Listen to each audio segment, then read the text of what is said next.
Mi familia se negó a ayudarme con mi emprendimiento por invertir en mi primo, pero cuando fracasa aparecen el conejo diciendo, tenemos, refiriéndose a mi empresa. Mi familia tenía recursos para ayudarme, pero cuando les pedí apoyo, me miraron como si hubiera dicho una locura, no sabían que con ese no, me estaban empujando a algo mucho más grande, y que algún día lo lamentarían. Primavera de 2015, era uno de esos domingos que parecían sacados de catálogo, mesa larga, mantel de lino, copas brillantes, jamón ibérico al centro y una paella humeante coronando el almuerzo familiar, en casa de mis padres en Chamberí. Todo parecía seguir su curso habitual, pero yo tenía algo entre manos que me hacía sudar las palmas. Había preparado todo, gráficas impresas, proyecciones de crecimiento, informes de mercado, tenía un plan de negocio para una startup de ciberseguridad, con enfoque en pymes, hospitales y entidades bancarias. Sabía que necesitaba financiación inicial, y quién mejor que mis propios padres, empresarios con medios, para confiar en mí, y esperé el momento justo. Durante la sobremesa, mientras los demás reían con vino en mano, me aclaré la voz.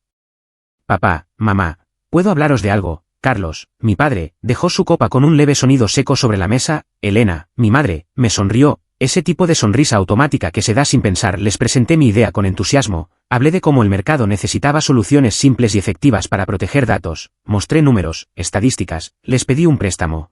No un regalo, con intereses, era una inversión. El silencio que siguió fue más largo de lo que esperaba. Carlos me miró fijamente, luego bajó la vista a los papeles, no los hojeó. Marcos, dijo con voz pausada, una cosa es saber de ordenadores, otra, muy distinta, es liderar una empresa. Elena asintió en silencio, no dijo nada, ni una sola palabra en mi defensa. Recuerdo que la miré esperando algo, cualquier cosa, pero solo me devolvió una mirada suave, como si estuviera viendo a un niño pedirle a la luna. No queremos que te hagas daño, añadió Carlos, ahora más serio, y no creemos que tengas el perfil empresarial necesario. No fue un no rotundo, fue peor, fue un no envuelto en pena, en condescendencia. En esto lo decimos por tu bien. Me levanté con la excusa de necesitar un café y me encerré en la cocina. El vapor de la cafetera fue lo único que me acompañó durante 10 minutos. Pasaron semanas, yo seguía rumiando ese momento en mi cabeza como un veneno lento. Pero nada me preparó para lo que ocurrió después. La boda de Diego, mi primo, fue un evento de película, salón de lujo, fuente de chocolate, violinistas en vivo, cócteles con nombres en francés. Todos estábamos vestidos como si fuéramos parte de una telenovela. En medio del brindis, Diego levantó su copa, sonrió a mis padres y dijo, con voz clara, tío Carlos, tía Elena, gracias por creer en mí y ayudarme a financiar mi hotel en Valencia. Sin ustedes, no habría sido posible. Los invitados aplaudieron. Mi padre le palmeó el hombro con orgullo, mi madre se reía emocionada. Yo me congelé, sentí que el suelo bajo mis pies se abría, me costó tragar saliva. El mismo hombre que me había dicho que no tenía perfil de empresario había apostado por Diego, por el que nunca había trabajado más de un verano, por el que cambió de carrera 3 veces, por el que, en su vida, nunca presentó un plan más allá de qué camisa usar. No podía soportarlo. Salí del salón con una excusa vaga sobre una llamada urgente. Me refugié en un banco del jardín del hotel, con el nudo aún en la garganta. Minutos después, escuché pasos suaves detrás de mí. ¿Marcos? ¿Qué haces aquí? Era la voz de mi abuela, Carmen, siempre dulce, siempre atenta. Me miró con esos ojos que veían más allá de lo que uno decía. No pude evitarlo, las lágrimas me traicionaron. Le conté todo, desde la propuesta rechazada hasta la confesión pública de Diego. Ella no interrumpió, solo escuchó, con las manos en su regazo, como si sostuviera mis palabras para que no cayeran al suelo. Cuando terminé, me tomó la mano. No necesitas que te vean, susurró con calma, basta con que tú sepas quién eres. Y en ese momento, lo supe, no iba a detenerme, no porque ellos no creyeran en mí, sino precisamente porque no lo hicieron. Cuando ya pensaba que todos me habían dado la espalda, mi abuelo me llamó, y cambió mi vida. Ese cheque no era un regalo, era una forma silenciosa de decir, te creo. La llamada llegó un martes por la tarde, estaba en casa, en chándal, con un bol de cereales y blandos frente a mí. Cuando vi en la pantalla el nombre de abuelo Tomás, sentí un pequeño susto. No era común que llamara solo para charlar. Todo bien, abuelo, sí, todo bien, solo quiero que vengas mañana, a eso de las 11, aquí, en casa, no tardes. No explicó más, pero en su tono había algo distinto, como si supiera que yo necesitaba ese encuentro incluso antes que yo mismo. A la mañana siguiente, tomé el tren hasta su casa en las afueras de Madrid. Carmen me abrió la puerta con su sonrisa cálida de siempre y me abrazó sin decir palabra. El olor a café recién hecho y a pan tostado llenaba la casa. En el fondo sonaba una radio bajita con boleros antiguos. Está en su estudio, me dijo. Te espera. Toqué suavemente la puerta y entré. Tomás estaba allí, sentado en su butaca de cuero envejecido, rodeado de estanterías repletas de libros y una pequeña lámpara verde encendida sobre el escritorio. Me miró y se levantó enseguida. Ven, siéntate. Nos quedamos unos segundos en silencio, como si ambos supiéramos que eso no era una visita más. Tu abuela me ha contado lo de la boda, lo de tus padres, dijo con voz pausada, y sobre tu proyecto. Yo asentí, no supe qué decir. Parte de mí quería defenderme, justificar mi plan de nuevo, pero me contuve entonces, sin más preámbulos, abrió el cajón inferior de su escritorio, sacó un talonario y firmó un cheque, no miró siquiera la cantidad al escribirla, me lo entregó y dijo, esto no es caridad, es confianza. Me quedé helado. Tomé el cheque con manos temblorosas, quise hablar, pero no salían palabras. Invierte con cabeza, no malgastes ni un euro, pero sobre todo, no te olvides de quién eres. Me abrazó, fuerte, su perfume, mezcla de colonia clásica y papel antiguo, se me quedó pegado a la ropa. Ese mismo fin de semana llamé a mis dos mejores amigos, Nico, un genio del backend, y Javier, que tenía experiencia en sistemas. Nos conocíamos desde la universidad, habíamos hablado 1000 veces de hacer algo juntos, pero siempre quedaba en sueños. Nos reunimos en un bar de Lavapiés, con cerveza en mano y una libreta llena de notas. Decidimos que era hora de lanzarnos. Encontramos una oficina diminuta, apenas 3 escritorios, sin ventanas, el baño era compartido con otros despachos y la cafetera solo funcionaba si le dabas un golpe en el lado derecho, pero era nuestra. Los primeros días fueron un caos organizado, nos turnábamos para limpiar, para hacer llamadas, para salir a buscar clientes, trabajábamos 12, 14 horas diarias, comíamos bocatas fríos o lo que quedara en la máquina expendedora. Un viernes por la noche, la abuela Carmen apareció sin avisar, con una fiambrera enorme llena de tortilla de patatas y una bolsa de pan recién hecho. No puede ser que estos chicos estén construyendo el futuro y comiendo chatarra. Esa cena, sentados en el suelo, riendo entre cables y monitores, fue el primer momento en que sentí que todo valía la pena. Pasaron semanas hasta que llegó la oportunidad. Una empresa de transportes local había sido hackeada, el caos era total, pérdidas de datos, sistemas caídos, teléfonos sonando sin parar. Nos llamaron por recomendación de un contacto, fuimos, temblando por dentro pero con cara de expertos. Trabajamos día y noche durante 4 jornadas, Nico durmió una noche en la silla, Javier se quedó afónico de tanto hablar con técnicos, yo escribí reportes, atendí clientes, reinstalé servidores, todo a la vez y funcionó. Recuperamos el sistema, protegimos la base de datos. Y por primera vez, alguien nos pagó por lo que hacíamos con pasión. Cuando llegó el correo con el comprobante de pago, lo abrí en el móvil. Solo, en la vieja oficina, me quedé mirando la pantalla como si no creyera lo que veía, luego sonreí. Esto apenas empieza, susurré, y lo decía en serio. A veces, crecer en silencio es la mejor forma de hacer ruido.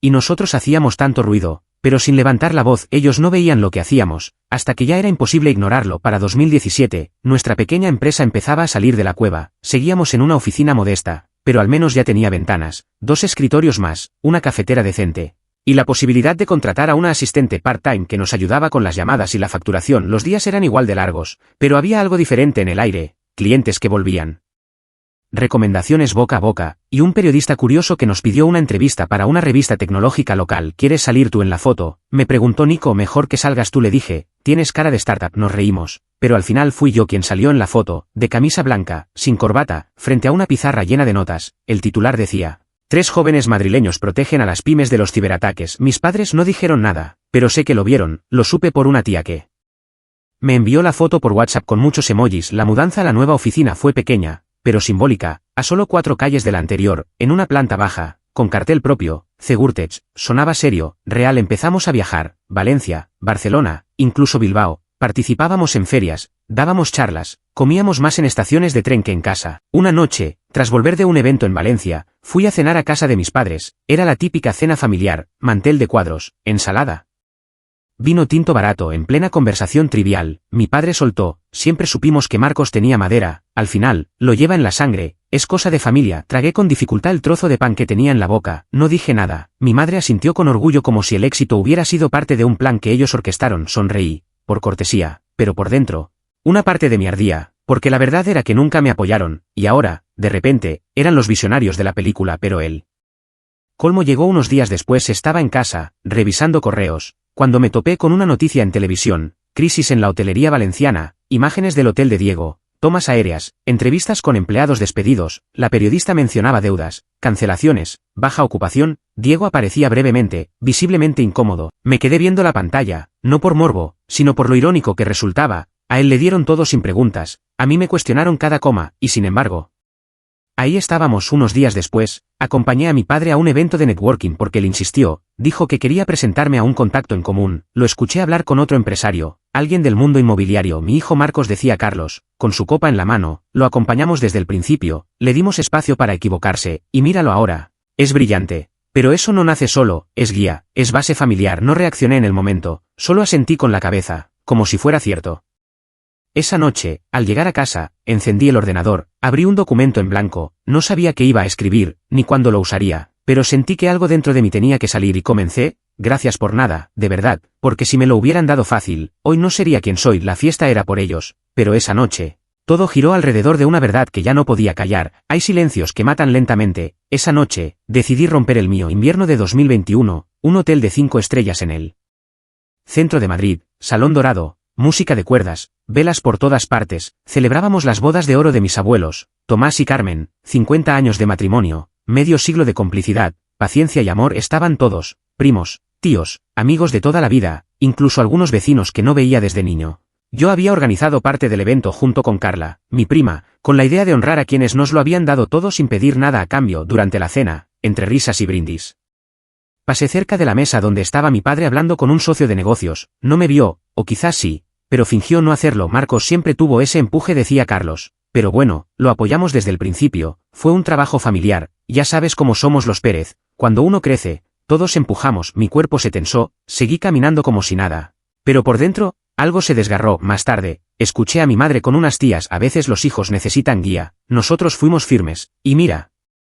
Ahora tiene los pies sobre la tierra. Esa frase me persiguió hasta que subí al escenario para dar mi discurso. Mi plan inicial era sencillo, agradecer a los abuelos, contar alguna anécdota graciosa, levantar la copa, pero después de lo que había escuchado, no podía seguir con el guión. Tomé el micrófono, respiré hondo, y comencé: hoy celebramos 50 años de amor, respeto y lealtad. Mis abuelos no solo construyeron una familia, construyeron un legado, uno que muchos aquí conocen, pero lo que quizá no todos sepan, es que también construyeron algo más: fe en los demás. Los murmullos cesaron, la gente empezó a prestar atención cuando tuve un sueño, y toqué puertas esperando apoyo, algunas se cerraron en mi cara, pero hubo 2 personas que no solo me escucharon, me vieron, me creyeron, apostaron por mí cuando era más fácil no hacerlo. Miré directamente a Tomás y Carmen. Carmen tenía los ojos vidriosos, Tomás me sostenía la mirada con esa firmeza suya. Todo lo que soy hoy, lo soy por ellos, no por los que se subieron al barco cuando ya flotaba, sino por quienes me ayudaron a construirlo cuando ni tenía madera. Silencio, denso, incómodo, como una niebla que nadie se atrevía a cortar. Por eso, esta noche, levanto mi copa por Tomás y Carmen, mis verdaderos pilares, mis únicos inversores, mis únicos creyentes. Los aplausos fueron tímidos al principio.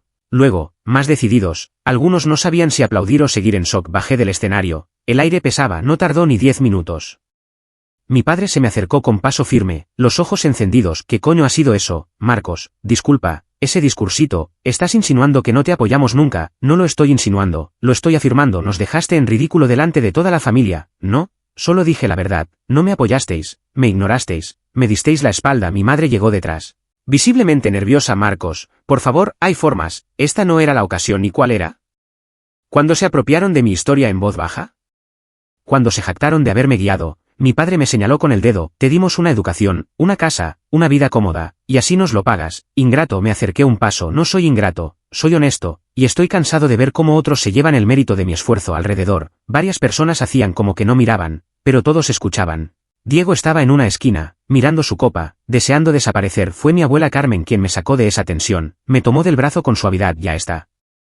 Cariño, vamos a sentarnos. Sí, asentí. Pero dentro de mí ya sabía que esa noche había marcado un antes y un después. Al día siguiente, el móvil no paraba de sonar, mensajes, llamadas, comentarios indirectos en redes. Es cierto que manipulaste a tus abuelos para conseguir dinero, tu padre dice que todo lo que tienes es porque los hiciste sentir culpables, y supe que esto apenas comenzaba. Mi abuelo se fue en paz, pero dejó una tormenta detrás. La casa del lago no era el problema era ¿quién tenía el control? Tomás falleció una madrugada de otoño, en su propia cama. Carmen me llamó entre lágrimas. No sufrió, dijo, se fue dormido. Me subí al coche sin pensarlo 2 veces y conduje hasta Santander. Esa casa junto al lago era él. Cada rincón hablaba su idioma, las piedras del muro, el muelle de madera, la mecedora en el porche. Carmen me recibió con una tristeza serena. Yo la abracé como nunca. Durante los días siguientes, organizamos el funeral. Diego apareció silencioso, con corbata negra y mirada evasiva. Mis padres llegaron también. Carlos no me dirigió la palabra. El funeral fue íntimo, pero lleno de rostros, vecinos, antiguos socios, amigos de infancia. Todos tenían una anécdota con Tomás, todos tenían algo bueno que decir. Unos días después, en una sala de abogados en Madrid, se leyó el testamento. Era breve, directo. Como él, la casa del lago pasaba a ser compartida entre Carla, mi prima por parte de tía, y yo, nada más. Ni Diego, ni mis padres, ni otros tíos. Yo me quedé inmóvil. Carlos, en cambio, apretó la mandíbula, no dijo nada, pero su rostro lo gritaba todo. Los días siguientes fueron raros. En apariencia, todo estaba en calma, pero por dentro, Yo sentía que algo hervía y explotó. Empezó con visitas inesperadas. Carlos tocaba el timbre de mi piso sin avisar, a veces venía solo, a veces con Elena. Exigía hablar sobre la casa, me decía que no tenía sentido que yo, un crío malagradecido, la tuviera, que era patrimonio de la familia, que él la había construido con su padre, que tenía derecho. Yo le respondía lo mismo, está en el testamento, no hay más que decir, pero no se detuvo. Un martes por la mañana recibí una notificación judicial. Carlos me demandaba formalmente, me acusaba de haber manipulado a mi abuelo para quedarme con la casa, decía que lo había presionado emocionalmente, que lo alejé de la familia, que me aproveché de su vejez. Me quedé helado. Lo primero que hice fue llamar a Carla, ella estaba tan sorprendida como yo. Luego llamé a mi abogada, y entonces tomé la decisión, no solo me iba a defender, lo iba a demandar también, por difamación, por daño a mi reputación personal y profesional. Mi empresa ya sufría los rumores. Algunos clientes preguntaban, algunos familiares dejaron de hablarme, necesitaba parar aquello antes de que se volviera irreversible. Juntamos pruebas, mensajes, correos, capturas de publicaciones en redes sociales donde Carlos insinuaba que algunos nietos solo buscan herencias. Mi abuela, bendita sea, aceptó testificar, dijo con voz firme que Tomás había tomado su decisión en plena lucidez, y que siempre dijo que quería que la casa fuera para mí y Carla. Los meses siguientes fueron de desgaste, audiencias, declaraciones, reuniones tensas con abogados. Mi madre intentó mediar, pero con una tibieza que no servía para nada. Diego desapareció. Literalmente, no contestaba llamadas el día del juicio, todo era frío, literal y metafóricamente. Un día gris de diciembre, entré a la sala con traje oscuro y las manos sudadas. Carlos ya estaba allí, con su abogado de siempre, el que usaba para sus negocios. Cuando llegó el turno de mi abogada, habló claro, con tono pausado pero firme, mostró pruebas. Le entregó al juez una carta manuscrita de Tomás, donde mencionaba su deseo de que la casa fuera para nosotros. Carmen, sentada al fondo, asintió. Con los ojos llorosos. Mi padre, en cambio, no pudo demostrar nada. Sus acusaciones eran solo eso, palabras, dolidas, sí, pero vacías. El veredicto fue claro, la casa seguía siendo de Carla y mía, y él debía pagar los costos del juicio y una indemnización por los daños causados. Cuando salimos del juzgado, Carla y yo no dijimos mucho, solo respiramos hondo. Carmen nos esperaba afuera, me abrazó, y me dijo al oído, tu abuelo estaría orgulloso, pero también un poco triste. Esa frase me atravesó. Porque era cierta, yo había ganado, pero ya no quedaba familia, solo ruinas y silencio. Al final, gané más de lo que perdí, pero eso no significa que no duela. A veces, lo que queda en pie no es lo que esperabas, sino lo que realmente importa. Primavera de 2024, el sol empezaba a colarse tímidamente entre las nubes del norte, en Santander. Los árboles alrededor del lago se teñían de verde claro, y el aire olía a tierra húmeda y a algo viejo, algo que permanecía. Volví a la casa del lago por primera vez desde el juicio. Abrí la verja oxidada con cierta ceremonia, las bisagras chirriaron igual que cuando era niño. Me acerqué al porche y pasé la mano por la madera, seguía firme, como si hubiera estado esperando. Pasé los primeros días solo, en silencio, limpiando, pintando, podando el jardín. No hice grandes cambios, mantuve el color de las paredes, las cortinas con flores que Carmen eligió hace años, la vieja lámpara que colgaba en el pasillo. En la cocina, arreglé el horno, volví a colgar los tazones de cerámica que Tomás usaba para el caldo, planté romero en las jardineras. Era mi manera de hablarle sin palabras. Una tarde, Carla vino a cenar, trajo pan recién hecho y una botella de vino que nunca supimos si era bueno, pero que siempre usábamos en celebraciones. ¿Te acuerdas cuando el abuelo nos hacía remar hasta el otro lado del lago sin razón? Solo para que aprendiéramos a regresar. Nos reímos, brindamos con tinto de verano, como en las sobremesas de antaño, hablamos de lo que habíamos perdido, pero también de lo que habíamos salvado. Después de que se fue, encontré una carta en uno de los cajones del escritorio del abuelo, estaba dirigida a mí. Marcos, si estás leyendo esto, es que ya no estoy, esta casa es tuya, pero no solo por papeles, es tuya porque la cuidaste antes de tenerla, porque supiste escuchar sin gritar. Te dejo esta casa, pero también te dejo mi silencio, cuídalo bien. Hay palabras que solo florecen en el silencio. Leí la carta 3 veces, luego, la guardé sin doblarla. Me senté en la silla del porche y miré el lago. No había ruido, solo el viento meciendo las ramas. Entré, abrí las ventanas del salón y dejé que la brisa moviera las cortinas. Respiré hondo, por primera vez en mucho tiempo. No tenía prisa. Pensé en Nico y Javier, en las madrugadas de café y pantallas azules. Pensé en Carmen, que ahora vivía con su hermana, en paz. Pensé en mis padres, de quienes no sabía nada desde hacía meses, pero no sentí rencor, solo distancia, una distancia que, quizás, era necesaria. Me preparé un té, me senté en la silla de mimbre que aún crujía al sentarse. Afuera, el sol se reflejaba en el agua como si quisiera decirme algo. No sé qué vendrá después, solo sé que esta casa me pertenece, no por título, sino por historia. Y mientras cerraba los ojos, pensé, la familia, a veces se construye con otros ladrillos. Cuando me senté por última vez en la casa del lago, con la brisa entrando por las ventanas y el silencio arropándome, entendí que no todo lo que se rompe se pierde, algunas heridas no se curan con disculpas, sino con tiempo y distancia. Si algo he aprendido es que no siempre podemos elegir a la familia que nos toca, pero sí podemos elegir a quienes dejamos entrar en nuestra paz. El amor no se hereda, se construye, se cuida, se elige, como dice el refrán, más vale solo que mal acompañado. A veces, caminar solo es lo que necesitas para llegar a donde realmente perteneces. Si esta historia te tocó de alguna forma, me encantaría leer lo que piensas. ¿Alguna vez tuviste que alejarte para poder sanar? Te leo en los comentarios.